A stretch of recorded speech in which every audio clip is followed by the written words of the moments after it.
आणि 50 वर्षामध्ये 50 वर्ष होती, हलती दातांच्या पंगती, शामकेस शुभ्र होती, त्याची म्हातारा म्हणती. 50 वर्षामध्ये काळे केस पांढरे होतात, परंतु आपण त्याला डाय करून परत काळे करतो. डाय करा करू नये या मताची मी नाही, पण कुणी करावं?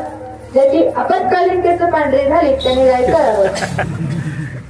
40, 50, 60, 10 वर्ष डिस्काउंट, 70 पर्यंत तुम्ही डाय करा, परंतु 75 ला काय डाय करायची गरज आहे का?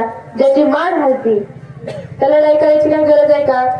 परंतु डायचं प्रकरण 15 दिवसामध्ये उघडकीस येतं. इकडून काळा तिकडून काळ्यांमध्येच कमी दाबाचा पडता, म्हणजे 50 वर्षामध्ये काळे केस पांढरे होतात. आता 60 वर्षामध्ये काय होतं? काठीची बुद्धी नाटी, मग हाता आली काठी. 60 वर्षामध्ये माणसाची बुद्धी का म्हणत नाही? एखाद्याला विचारा आपण, दादा कीर्तनाचा मंडप कुठं आहे? तो म्हणतात म्हातारी घरात होते. आता म्हातारी आणि कीर्तनाचा काय संबंध आहे का?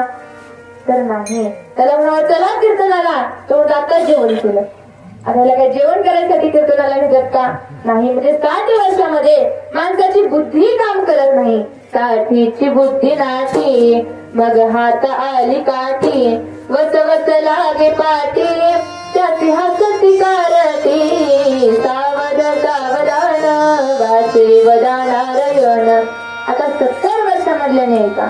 70ची झाली रचना, बसल्याने उठवेना, उठल्याने चालवेना, मग तो झाला दैन्यवाना, सावध सावधान वाचे वदानारायण.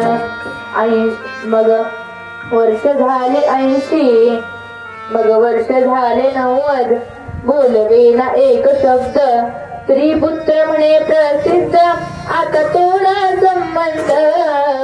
ज्यावेळी माणूस म्हातारा किंवा म्हातारी 90 वर्षाची होतात त्यावेळी घरातली सुना बायका बरं म्हणतात, आता आपला संबंध तोडून टाका. त्यांचं ते बघतील. खोकून खोकून घरात घाण केली त्यांनी, आपण वेगळं राहायला जाऊ.